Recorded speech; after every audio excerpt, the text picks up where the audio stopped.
Hi y'all, I'm Fisher Neil, and today I'm going to do a review for you of the GOYOJO thermal scope. This is the GRL 335 model.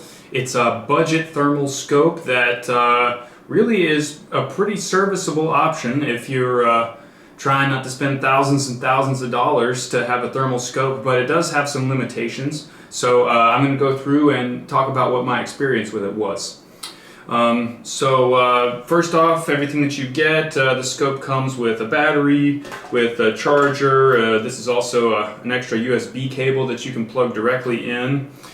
Two different eye cups, quick start guide, and a full owner's manual, and a nice, pretty sturdy box for transport. Also has a cleaning cloth. The battery goes inside here, and it has a quick release so that you can put it onto a Picatinny rail. Let's see, there you go. I found that it did go onto my Picatinny rail quite quickly. It also has this rail, which they say is a Picatinny rail, but it is definitely not a Picatinny rail. But it seems to be, in fact, is more of like a substitute in case you don't have that rail on your gun. These screws here definitely would match up with the screws that are holding that quick release in, so it's something that would work like that or adjust like where it sits on your platform. It's got a focus here for the lens and a focus here for the diopter. It did come with a micro SD card that was 16 gigabytes. 1.6. They say that it comes with a 64 gigabyte micro SD card. I don't know if I got a small one because this was freebie that they sent out for a review, or if this is a normal thing that happens, but so just to be aware about that claim. Okay, so let's get into it. In general, I found this thing to be pretty great. The main drawbacks to this is focus. So you'll see I took it out. I did two main trial runs with it.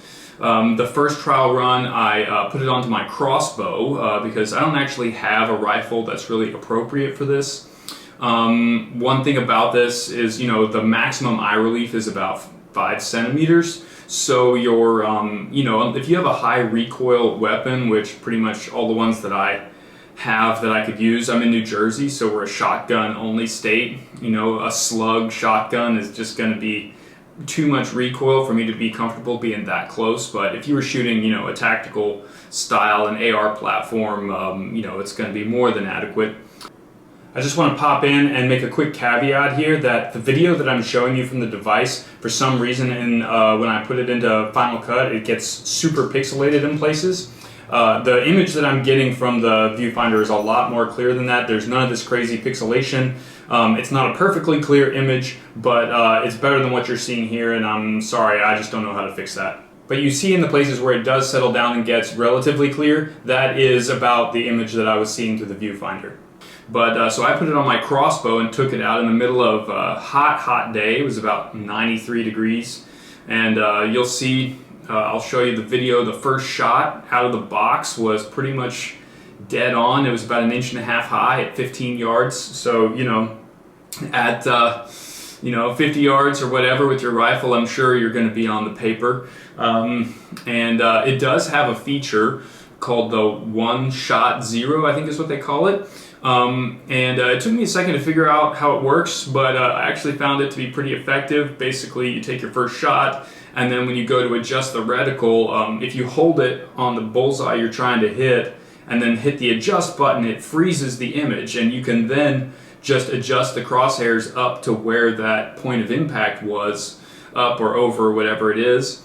And then, turn it back on and it should be adjusted right. Now, it didn't work perfectly for me, but I think that's because the MOA may be set for like 55 yards, and I was at 15, so I had to do, pretty dramatic move in order to actually get it to do what I wanted. But it does seem like that feature works pretty well as advertised.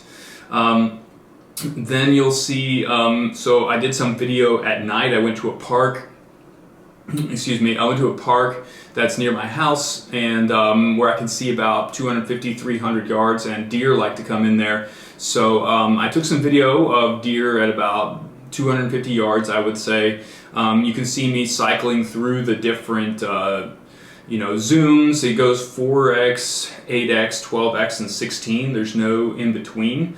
And it's all a digital zoom. So that's kind of the main drawback here, is that the image quality is like, it's adequate up to a point, but it's not super high. So like, you can tell that it's a deer, but you'll see me playing with the focus back and forth. There's no way to get it into like a really crisp focus at that distance. Anything that's like 100 yards and closer, you're going to be able to get a pretty good image on.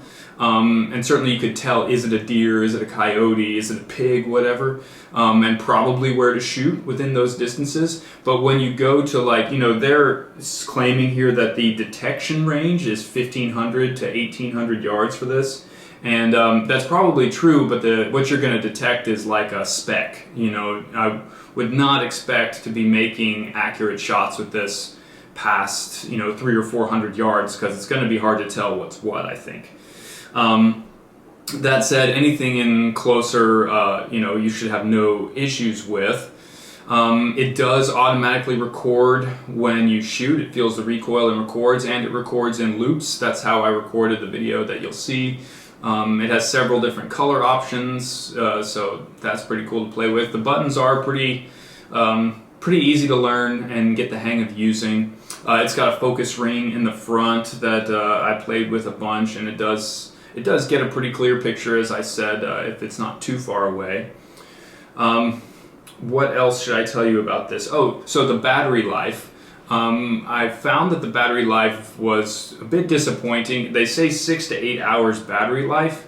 Now, when I took this to the park the first time, I'd been playing around with it for maybe 2 or 3 hours worth of time, and it died on me, and I couldn't take any recordings. I had to go home, charge it up for 30, 40 minutes, and then go back out. Now, that may be because I was messing with a lot of settings and trying to figure things out, and that burned through a lot of battery. Perhaps 6 to 8 hours is accurate if you're just sitting there watching a field, but again, I don't know for sure, and you might want to have a spare battery. These big, it's like a big lithium ion battery that goes in here, and they're pretty common. You can easily get more of them for not very much money. So one last feature that it does have is it has a Wi-Fi capability, so you can automatically transmit the feed to your phone via an app, and it took a little time for me to get that set up, but it did work.